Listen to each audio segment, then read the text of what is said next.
Donc, bonjour tout le monde. Bienvenue au premier webinaire de la série Convergence présentée par Trader. Donc, on peut peut-être attendre encore quelques secondes, une petite minute, juste pour être sûr. Je vois les gens qui commencent vraiment à se joindre au webinaire. On va attendre encore une petite minute avant de commencer. Après ça, on va pouvoir prendre une bonne demi-heure pour pouvoir justement parler de tout ce qui est de la publicité. Entre autres, aujourd'hui, le sujet, c'est les moteurs de recherche. Qu'on va avoir 30 minutes pour ça.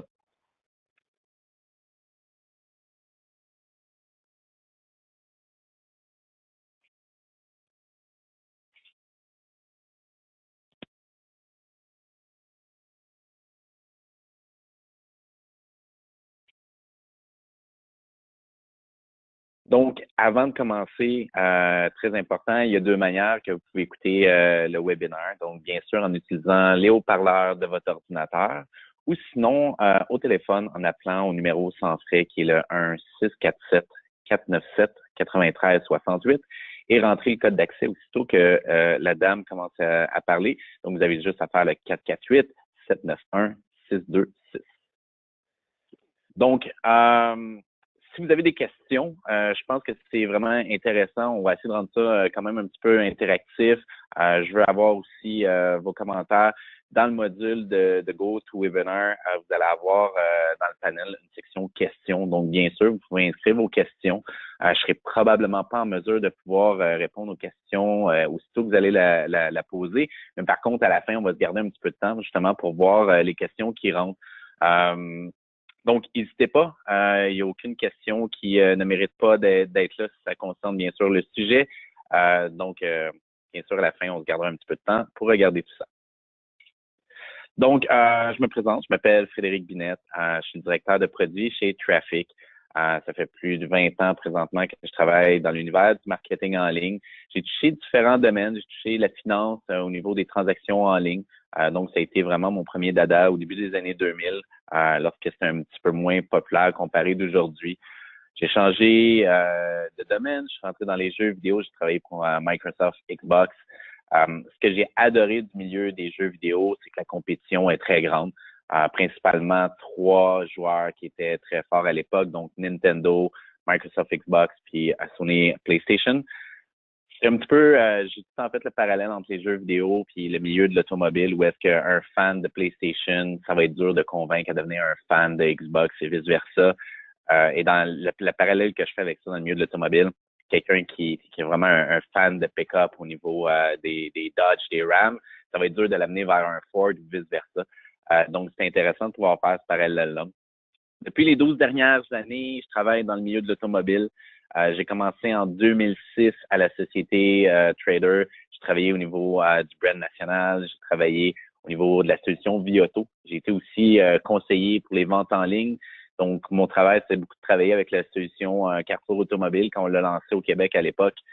Par la suite, ou plutôt depuis les 3-4 dernières années, il y avait un projet qui me tenait vraiment à cœur, qui était de fonder ma propre compagnie.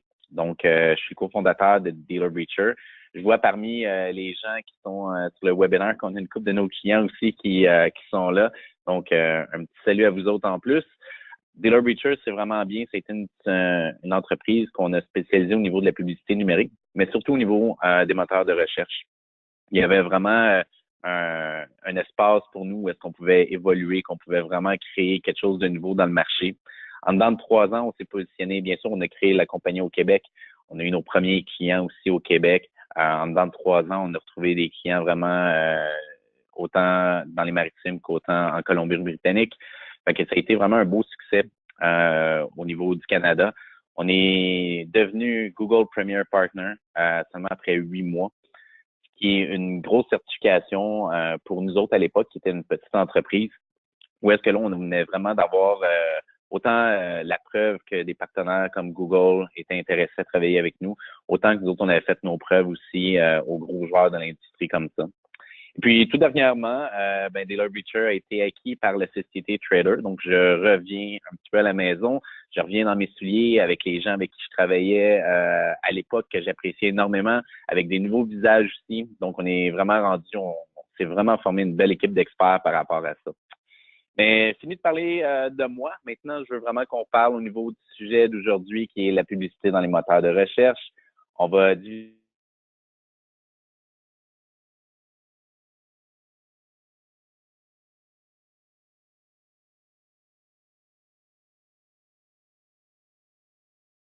toute proportion gardée, c'est sensiblement les mêmes pourcentages, peu importe si on est au Québec ou en Ontario ou en Colombie-Britannique. La deuxième partie, ça va être les fondements du pay-per-click. Et finalement, on va parler de tout ce qui est auditoire, de tout ce qui est consommateur. Je pense qu'on a beaucoup d'informations aussi qu'on peut partager avec vous autres par rapport à ça. Donc, sans plus tarder, on parle de la croissance du numérique au Canada. Je pense que tout le monde est au courant. Quand j'ai commencé dans les années 2000, on parlait de tout ce qui était en ligne. C'était encore un petit peu marginal. On pensait pas que les gens allaient commencer vraiment à acheter en ligne des produits. Aujourd'hui, on voit avec l'essor des compagnies ou des sites comme Amazon à quel point c'est devenu fort. À quel point aujourd'hui que c'est normal d'acheter tous ces cadeaux de Noël en ligne, puis on sauve du temps avec ça. Donc, plus de 30 millions de Canadiens qui sont sur Internet. C'est vraiment, ça représente 84% de la population présentement. Ce qui est encore plus impressionnant, c'est de voir le nombre d'utilisateurs au niveau des téléphones intelligents. iPhone, Android, ainsi de suite, plus de 24 millions. On avait souvent une donnée où est-ce que les gens allaient utiliser 8, 9 appareils différents lors d'un processus d'achat. Quand on regarde un petit peu qu'est-ce qui se passe, même chez nous, on va avoir un téléphone, notre conjointe va avoir un téléphone, les enfants vont avoir des iPads, on a l'ordinateur, on peut même avoir l'Internet sur nos Smart TV. Donc, c'est facile de commencer à accumuler plusieurs devices en même temps, plusieurs types d'appareils en même temps. 26 millions d'acheteurs en ligne, comme j'ai parlé avec des sites comme Amazon, avec les différents sites transactionnels aussi qui existent aujourd'hui. C'est pas surprenant qu'on voit un nombre d'utilisateurs aussi élevé que ça. 21 heures en moyenne de temps passé en ligne. Je pense qu'un des facteurs qui a fait grossir énormément ce chiffre-là, c'est les médias sociaux. Donc, autant si on parle de Facebook, Instagram, on parle de YouTube. Donc, surtout au Canada, on est des très grands fans de YouTube. On va regarder justement des vidéos de voitures. On va s'en aller vers des vidéos de voitures qui font des cascades, puis on finit par regarder des petits chats en ligne. Mais ça fait partie de l'habitude du consommateur. C'est comme ça qu'on va aller passer beaucoup de temps en ligne. Une des tendances au niveau de l'achat des véhicules neufs, c'est vraiment les décisions commencent, la prise de décision va vraiment commencer en ligne. Probablement plusieurs d'entre vous ont assisté aux séances Carology ou ont eu le rapport par rapport à cette conférence-là. Mais c'est vraiment intéressant de voir la proportion des gens qui vont choisir les caractéristiques qu'ils veulent de leur véhicule avant même de commencer à contacter un concessionnaire ou même le manufacturier. Donc, on peut parler de demande Internet, d'appels téléphoniques, d'utiliser le clavardage en ligne qui est aussi populaire. Donc, ça, c'est vraiment important de pouvoir donner le maximum d'informations. Les gens, vous le savez, ils arrivent en concession. Même, j'ai pas été surpris quand il y a des gens qui me disaient les consommateurs connaissent plus le produit que nous autres. Donc, ça, c'est autant que c'est surprenant de le savoir, mais autant c'est là qu'on en est rendu aujourd'hui. Plus de 50% des gens vont aussi avoir choisi le modèle qu'ils veulent avoir avant même de se présenter. Donc, souvent, on sait qu'on va avoir une berline, le type d'option qu'on veut, la caméra de recul, les bancs chauffants, et ainsi de suite. Mais aujourd'hui, plus de 50% des gens vont arriver et vont dire, je veux exactement tel modèle avec ces options-là. Donc, le consommateur est beaucoup plus précis sur ses demandes, mais il s'attend aussi à ce que vous soyez en mesure de répondre précisément aux questions additionnelles par rapport à ça. À une croissance soutenue de la publicité numérique, je pense que ça va de soi. Plus il y a d'utilisateurs, plus les gens passent de temps en ligne, plus les compagnies, les entreprises vont investir massivement au niveau de la publicité sur ce média particulier.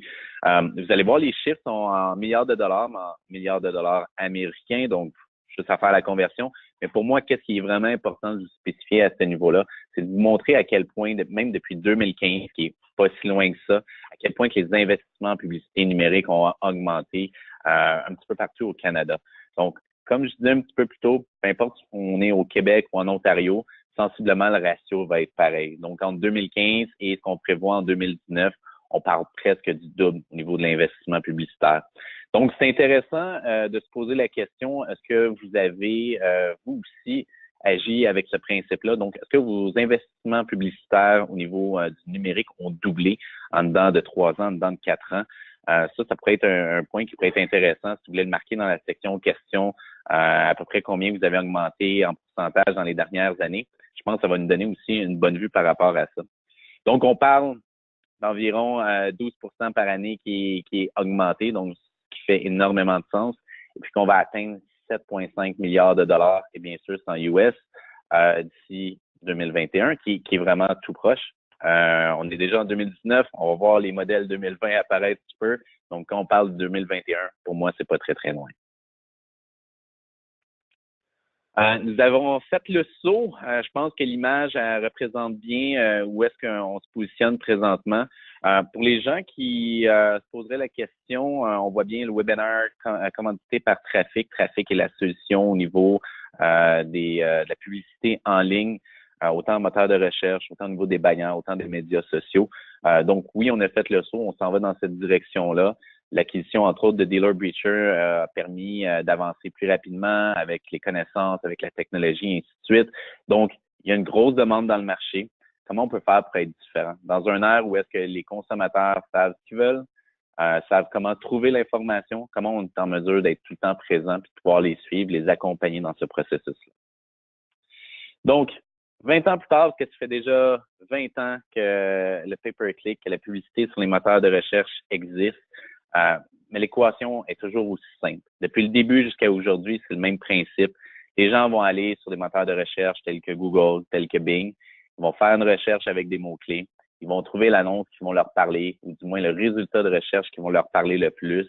En mesure de là, si on est capable de fournir la bonne information, on va parler qui vont générer une demande par Internet, un appel téléphonique, du clavardage, ils vont générer une micro-conversion. Donc, ça peut être quelqu'un qui va visiter plusieurs de vos véhicules, qui va avoir de l'interaction avec votre site web, donc qui va devenir un consommateur, un utilisateur qualifié et qu'en bout de ligne, il va pouvoir venir acheter le véhicule directement chez vous.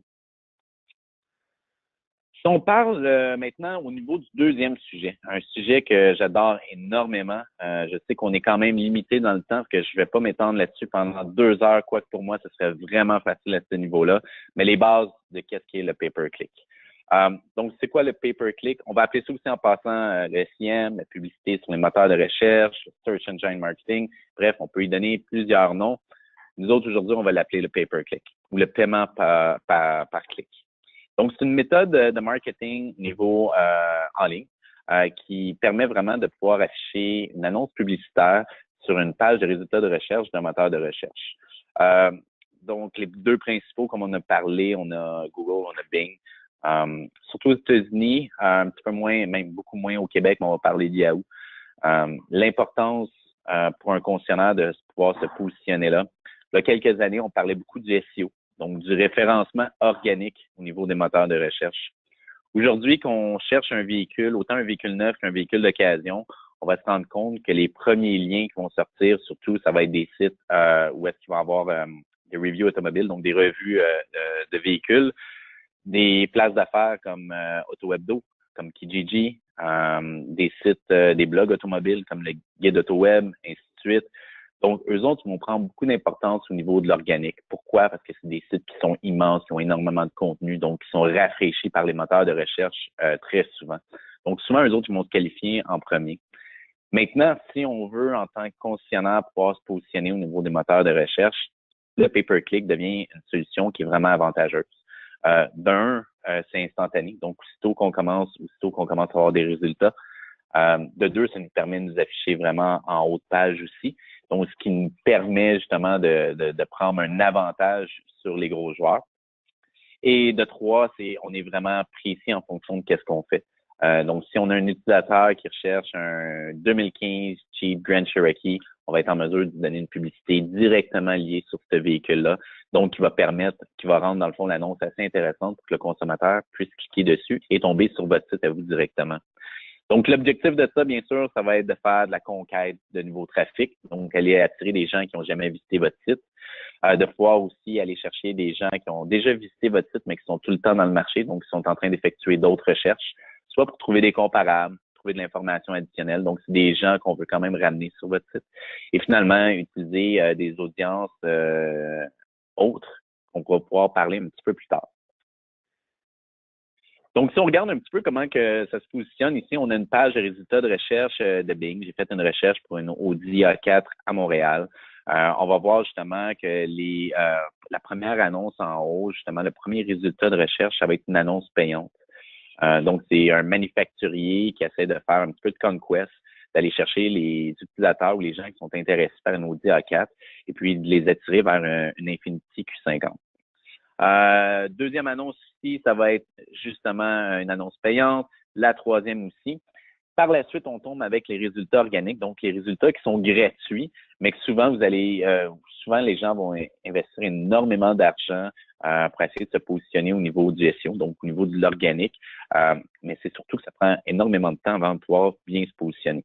Donc, si on parle de faire des efforts marketing au niveau de l'organique pour le véhicule d'occasion, si vous tournez vos véhicules en 45 ou en 60 ou en 80 jours, dites-vous que ça va prendre minimum 120 jours avant que vous soyez bien référencé organiquement. Donc, pour les véhicules d'occasion, le SEO, on va vraiment le mettre plus de côté versus le SEM, le pay-per-click. Finalement, il va y avoir d'autres résultats de recherche, 3 autres résultats de recherche qui vont se retrouver dans le bas de la page. Donc, on va en avoir dans le haut de la page et dans le bas de la page. Et là, c'est vraiment intéressant parce que en tant que consommateur, en tant que personne qui peut utiliser un moteur de recherche, mon but, c'est de trouver une réponse à ma question ou trouver l'information que j'ai besoin le plus rapidement possible. Donc, aujourd'hui, aller à la 2e page, à la 3e page ou à la 4e page, ça se fait plus vraiment. Donc, souvent, les gens, s'ils trouvent pas l'information qu'ils désirent obtenir dans la première page, ils vont tout simplement recommencer leur recherche, ils vont raffiner les types de mots-clés, ils vont changer un petit peu la structure des mots-clés pour essayer de trouver un résultat qui est vraiment important. Donc, c'est 75% des utilisateurs qui vont jamais aller sur une 2e ou une 3e page. Pour vous donner une petite anecdote, récemment, j'avais un de mes amis qui était en train de faire une recherche, il était rendu à la 3e page, puis j'ai juste demandé à quel point il était désespéré de trouver son résultat pour être à la 3e page. Après m'avoir regardé, il a compris que dans le fond, il fallait juste qu'il change ses termes de recherche. Donc, aujourd'hui, la plupart des gens, c'est sur la première page, dans le haut de la page. Google et Bing mettent énormément d'efforts pour pouvoir justement essayer de dissimuler un petit peu où sont les annonces payantes versus l'organique pour maximiser le nombre de clics aussi sur les annonces payantes. Donc ça, c'est un autre point aussi où est-ce qu'on disait qu'environ 70% des gens n'étaient pas au courant qu'ils ont cliqué sur une annonce. Comme le résultat leur plaisait, pour eux, ben, c'était un match gagnant, c'était vraiment gagnant-gagnant, ou est-ce qu'une annonce qui avait été cliquée, mais le résultat était vraiment parfait en fonction de ça. Au niveau des parts de marché, j'en ai parlé un petit peu tantôt qu'on avait 2 joueurs principalement qui sont au Canada. Bon, on parle de Google qui est vraiment le joueur dominant au Canada. On va parler de Bing. Bing, les chiffres qu'on a ici sont je dirais, sont un petit peu bas. Habituellement, on va parler plus aux alentours de 10-12%. Principalement, les utilisateurs de Bing, c'est des gens qui vont aller acheter un nouvel ordinateur. Ils vont laisser justement le moteur de recherche par défaut. Et puis, si c'est un système Windows, bien sûr, le moteur de recherche par défaut, ça va être Bing qui appartient à Microsoft. Donc, il faut vraiment, ils sont préoccupés des 3 premiers moteurs de recherche. Tout à fait d'accord. Je pense qu'il y a encore des gens qui vont utiliser Yahoo pour différentes raisons. Mais principalement, moi, autant mon champ d'expertise, mais qu'est-ce que j'utilise en tant que consommateur, ça va être vraiment sur Google et sur Bing. Donc, chacun va attirer un auditoire avec des caractéristiques distinctes. Donc, on va pouvoir dire justement que Google, c'est la masse. Bing, c'est les gens peut-être qui sont un petit peu moins tech-savvy et qui vont utiliser Bing parce qu'il est là par défaut. Contrairement à un moteur de recherche comme DuckDuckGo, où est-ce qu'on sait que c'est des gens qui vont vraiment s'y connaître au niveau des technologies qui, pour différentes raisons, vont utiliser un moteur de recherche autre que les 3 principaux joueurs présentement. Si on parle de tout ce qui est le pay-per-click, le paiement par clic au niveau de Bing, comme je disais, c'est 80% des utilisateurs ont une fourchette de revenus qui sont moyens à élevés. Donc, on sait que c'est des gens un petit peu plus en moyen. Des utilisateurs sont regroupés entre 35 et 55 ans. Donc, on va chercher peut-être une clientèle aussi un petit peu plus mature à ce niveau-là. L'Ontario, le Québec, la Colombie-Britannique sont les principaux marchés et ça fait énormément de sens parce que c'est aussi les 3 principaux marchés du Canada. Donc, c'est un petit peu l'auditoire qu'on va essayer de cibler en allant avec Bing. Fait que je pense que ça peut être vraiment intéressant de pouvoir aller chercher autant de la publicité sur un moteur de recherche comme Google où est-ce qu'on va aller chercher vraiment la masse versus Bing, où est-ce qu'on va avoir une auditoire un petit peu plus ciblée par rapport à ça. Au niveau des mesures des résultats de recherche, des résultats dans les moteurs de recherche, je pense qu'il y a vraiment juste une coupe de points à vérifier. Je veux juste vous donner vraiment la piste de où est-ce que vous devriez regarder. Le score de qualité. Le score de qualité, c'est vraiment le matrix qui va vous en dire le plus sur qu'est-ce que vous faites au niveau de vos campagnes. Autant aussi, ça va dire à des joueurs comme Google à quel point vous êtes précis, à quel point vous êtes pertinent avec vos campagnes, puis à quel point eux autres, ils vont vous aider, vous faciliter la vie à pouvoir avoir des impressions aux bons utilisateurs. Donc, il y a 3 points vraiment qui vont affecter le score de qualité. Le taux de clic d'un mot-clé. Donc, à chaque fois que votre annonce va sortir, combien de fois qu'elle va être cliquée. Donc, ça, on va définir le taux de clic. J'ai tout le temps dit, c'est un petit peu de savoir à quel point que votre annonce va être sexy dans le marché. Donc, quand on voit l'annonce, si ça nous appelle, si on a l'intérêt de cliquer dessus, ben déjà là, c'est un bon signe. Surtout pour des joueurs comme Google, où est-ce que, bien sûr, eux autres font de l'argent à chaque fois qu'il y a un clic qui est généré. Donc, leur but, c'est vraiment de pouvoir diffuser les messages, les annonces qui sont les plus intéressantes pour les consommateurs et qui vont générer un clic. La pertinence du mot-clé et de l'annonce. Donc, à quel point que si je recherche un 2015 Jeep Grand Cherokee, je vais tomber exactement sur une annonce de ça versus tomber sur un 2019 Jeep Grand Cherokee. C'est le même véhicule, mais c'est probablement 2 types d'utilisateurs complètement différents, où est-ce qu'il y en a un qui regarde pour un véhicule d'occasion, qu'il y en a un qui va regarder pour un véhicule neuf. Et finalement, la qualité de la page d'entrée, ce qu'on appelle la landing page. Est-ce qu'on l'envoie sur la bonne page? Je reviens avec mon même exemple. J'adore les Jeep Grand Cherokee, visiblement aujourd'hui. Si j'ai une annonce qui me sort pour ce véhicule-là, je clique dessus, je tombe sur un Jeep Patriot, je risque d'être extrêmement déçu en tant que consommateur. Si je tombe sur la page d'accueil, ça va me demander de continuer à faire des recherches. Donc, ça se peut même que je sorte de votre site, que je retourne sur Google pour retrouver un autre lien qui va m'amener directement sur la bonne page. Les parts d'impression, pour moi, c'est hyper intéressant. Autant dans le véhicule neuf, bon, la plupart du temps, vous allez respecter votre PMA, votre marché primaire. Donc, à quel point vous allez être fort dans votre marché? À quel point, à chaque fois qu'il y a 100 impressions, vous allez en détenir 80 ou 90 %. Si vous n'avez pas une part d'impression qui est assez élevée dans le véhicule neuf, ça veut dire que probablement vous perdez des opportunités. Possiblement, il y a un compétiteur aussi qui est en train de jouer dans votre territoire ou dans votre marque. Et finalement, ben, peut-être ça peut vous donner aussi une très bonne recommandation sur comment positionner votre budget. Le taux de clic, on en a parlé, ça fait partie du score de qualité, mais en tant que soit, le taux de clic, c'est vraiment là que c'est intéressant. On a beau faire le meilleur placement possible, acheter les bons mots-clés. Si notre annonce n'est pas capable de se démarquer des autres, si on a la même annonce que toutes les autres qui sont dans la page de résultats de recherche, on n'a aucune façon de pouvoir vraiment se démarquer. On n'a aucune chance vraiment de pouvoir dire on va générer un meilleur taux de clic que nos compétiteurs. Vous ferez le test de votre côté. Si vous cherchez une marque modèle année ou juste une marque modèle, vous allez voir dans les premiers résultats de recherche s'il y a 2 ou 3 annonces qui sont écrites exactement pareilles, mais pour des concessionnaires différents. On perd un petit peu justement l'avantage de pouvoir bien se positionner. Le taux de conversion, ça dit, pour moi, ça dit vraiment où est-ce qu'on situe un coût qu'on a généré le clic. Un coût qui est tombé sur notre page d'entrée, notre landing page, comment il va travailler dans notre site web? Est-ce qu'il va aller voir justement plusieurs véhicules? Est-ce qu'il va regarder plusieurs photos? Est-ce qu'il va essayer de télécharger une brochure? Est-ce qu'il va faire une demande Internet? Est-ce qu'il va utiliser le clavardage?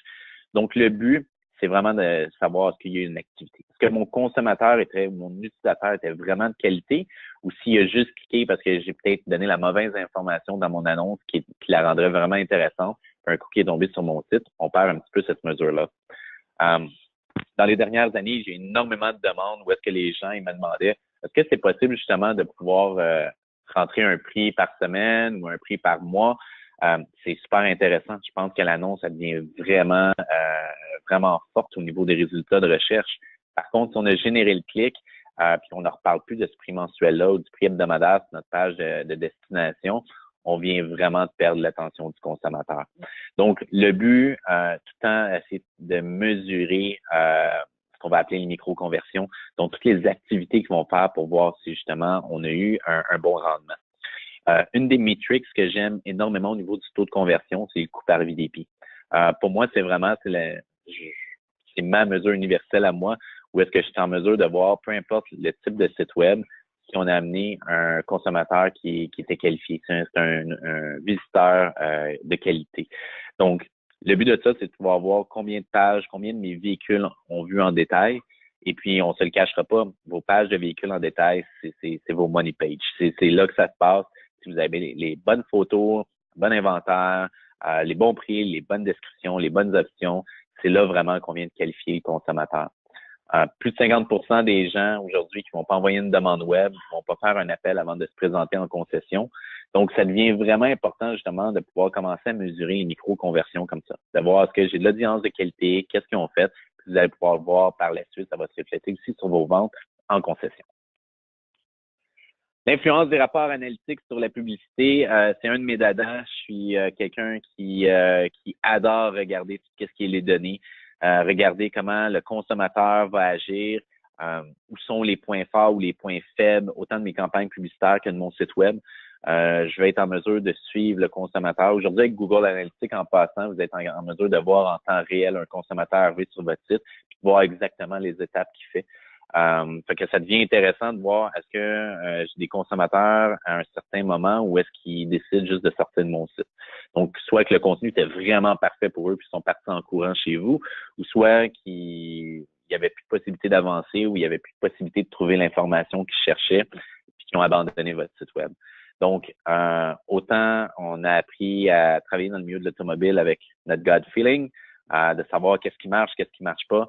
Aujourd'hui, surtout avec la publicité en ligne, on est en mesure de pouvoir l'appuyer avec des vraies données. Donc, de prendre des décisions basées sur des données, je pense que ça devient un avantage qu'on n'avait pas dans le passé. Puis ça devient vraiment aussi un plus quand vient le temps de prendre des décisions au niveau de vos stratégies de marketing. Si on parle plus d'auditoire, de consommateurs de l'automobile, qui est notre dernière section, je pense que c'est intéressant de savoir que justement, quand il y a une recherche qui est faite par un consommateur, que ça peut générer énormément sur votre site web. Donc, comment on va aller faire pour trouver les meilleurs consommateurs, trouver les gens qui sont réellement en processus d'achat, peu importe s'ils sont au début, au milieu ou à la fin de leur processus d'achat. Je pense qu'à chaque point ou à chaque position, on sera en mesure justement de pouvoir avoir une stratégie en fonction de ça, puis les amener justement dans un funnel, un entonnoir, où est-ce qu'on va être en mesure de les amener directement en concession ou d'utiliser justement votre site web pour générer des actions. Donc, bien sûr, on parle des différents points de contact qu'il peut avoir avec vous. On a commencé à parler d'achat en ligne, même dans l'automobile. On voit que, surtout aux États-Unis, on voit que ça commence à bouger énormément là-dessus. Donc, on peut s'attendre à ce que ça s'en vienne aussi par ici. Un des points qui est intéressant au niveau de tout ce qui est la publicité, au niveau des moteurs de recherche, c'est ce qu'on appelle la longue traîne. Donc, c'est quand les gens vont pouvoir inscrire plusieurs mots-clés dans leur recherche. Donc, ici, on a une Audi A4 2017 usagée grise à Montréal. On sait que le consommateur, en ce moment, il regarde pas pour acheter un toaster. On sait qu'il regarde pas pour acheter une BMW. On sait qu'il regarde pour une Audi A4 2017. Usagée, ce qui fait du sens parce que c'est une 2017 et elle veut grise. Elle veut pas rouge, elle veut pas noir, à moins qu'on soit capable de le convaincre. Mais présentement, c'est une grise qui cherche puis il est dans la région de Montréal. Donc, quand on a de l'information comme ça, quand on est capable d'attirer des consommateurs comme ça, on sait qu'on est rendu beaucoup plus loin dans le processus d'achat que quelqu'un qui va regarder pour un véhicule usagé. Quelqu'un qui va regarder pour auto usagé, auto occasion, camion d'occasion, ainsi de suite. Souvent, c'est des gens qui vont qui vont vouloir vous trouver plus comme un marketplace, comme Auto Trader, Auto Hebdo ou Kijiji ou les packs. Je pense que c'est vraiment leur objectif en bout de ligne, c'est de pouvoir trouver une masse de véhicules assez importante pour pouvoir commencer à faire leur choix. Donc, dans l'exemple comme ici, ça revient exactement à ce que je disais en début de présentation, où est-ce que 50% des gens vont connaître exactement le modèle qu'ils veulent avant de se déplacer. Dans ce cas-ci, la personne a exactement le véhicule qu'elle veut avoir.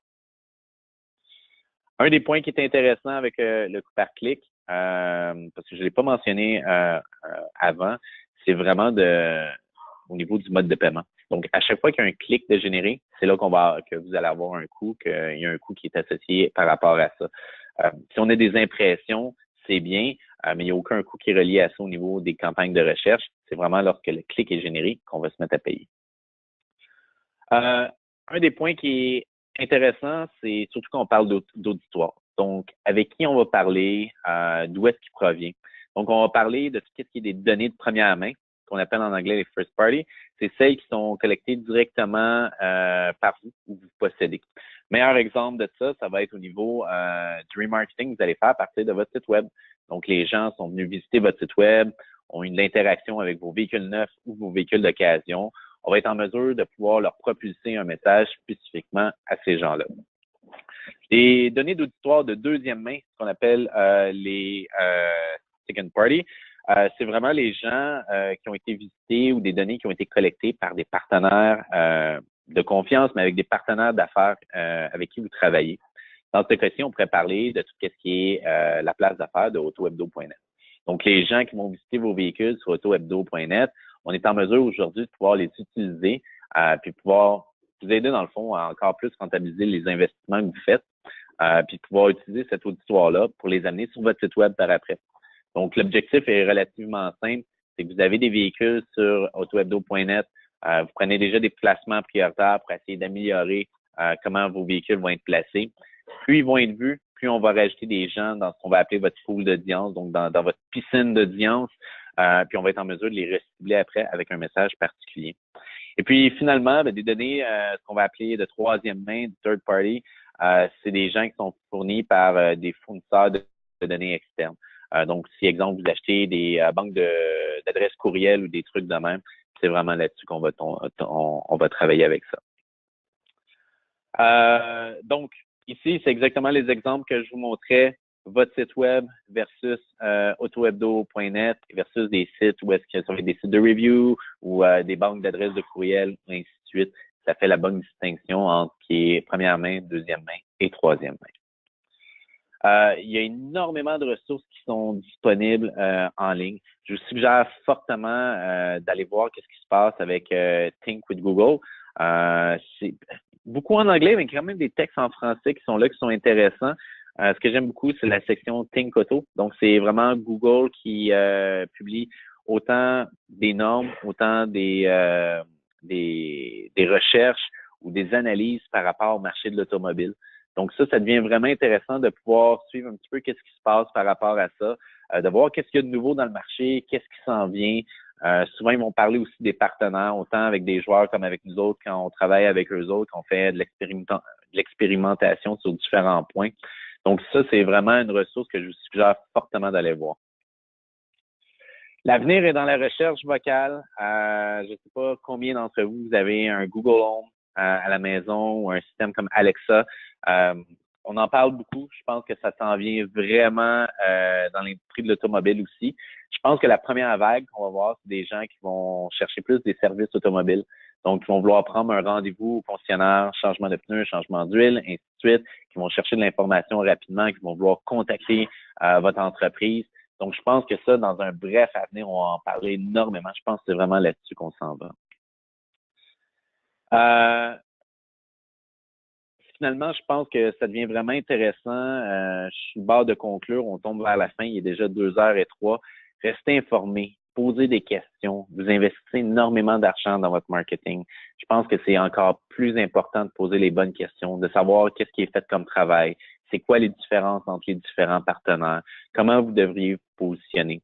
La seule réponse des gens, c'est toujours de dire tout est parfait, tout est bien, tout est beau, on continue comme ça. C'est peut-être pas nécessairement la même chose. Il y a tout le temps une façon d'optimiser, surtout quand on parle au niveau du pay-per-click, au niveau de la publicité sur les moteurs de recherche.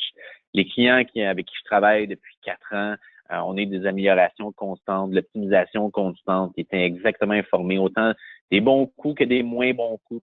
Parce que du marketing, c'est une somme d'erreurs qu'on note et qu'on essaie de pas reproduire. Donc ça, je pense que c'est vraiment important que vous soyez informés. Voyez qu'est-ce qui se passe dans le marché. On parlait de Think Auto il y a quelques instants. Allez voir qu'est-ce qu'ils font. Essayez de poser des questions autant à vos fournisseurs. Allez dans les conférences si c'est possible. Allez suivre les webinaires en ligne comme vous faites présentement. Donc ça, c'est vraiment bien. En conclusion, je pense vraiment qu'est-ce qui est important de dire, c'est que la publicité sur les moteurs de recherche était vraiment quelque chose de nouveau, le 10, le 12 ans, Aujourd'hui, elle n'arrête pas d'augmenter. Je pense qu'elle est vraiment là pour rester pour encore très longtemps. Les façons de faire vont changer. Est-ce que les gens vont aller autant au niveau de leur ordinateur, taper des mots-clés pour trouver des résultats? Aujourd'hui, on voit avec le mobile, c'est super important. Avec Siri, avec Google Home, avec Alexa, je pense que ça va énormément évoluer. Mais ça reste que les gens font de plus en plus de recherches sur tout plein de sujets, dont au niveau de l'automobile.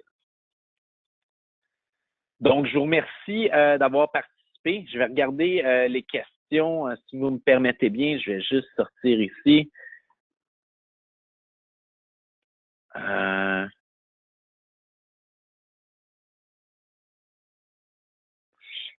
Commentaire qui était vraiment intéressant.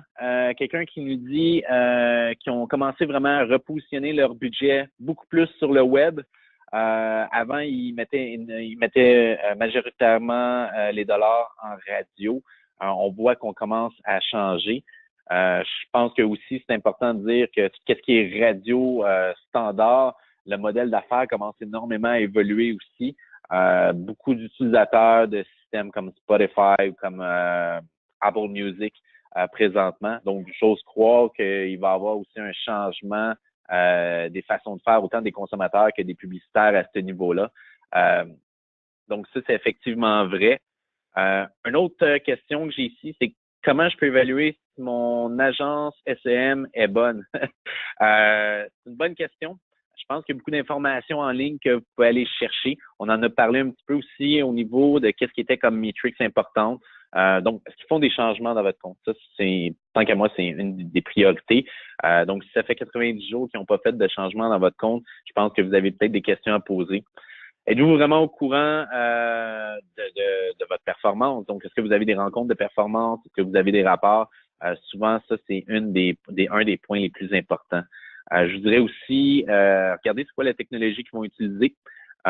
Aujourd'hui, surtout qu'on travaille avec de l'inventaire réel, faire le travail manuellement, ça devient un petit peu insensé ou impensable à ce niveau-là.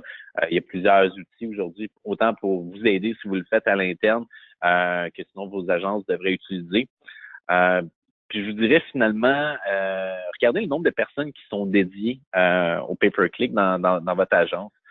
Donc souvent, ils vont faire aussi du traditionnel, des sites web, ainsi de suite, mais vraiment dédiés au SEM, au pay-per-click. Combien de personnes sont là? Donc s'ils gèrent 100 comptes, puis ils sont tout seuls ou sont 2 personnes à pouvoir le faire, ça devient sûrement répondre à l'autre question si est-ce qu'ils font vraiment des changements dans votre compte rapidement.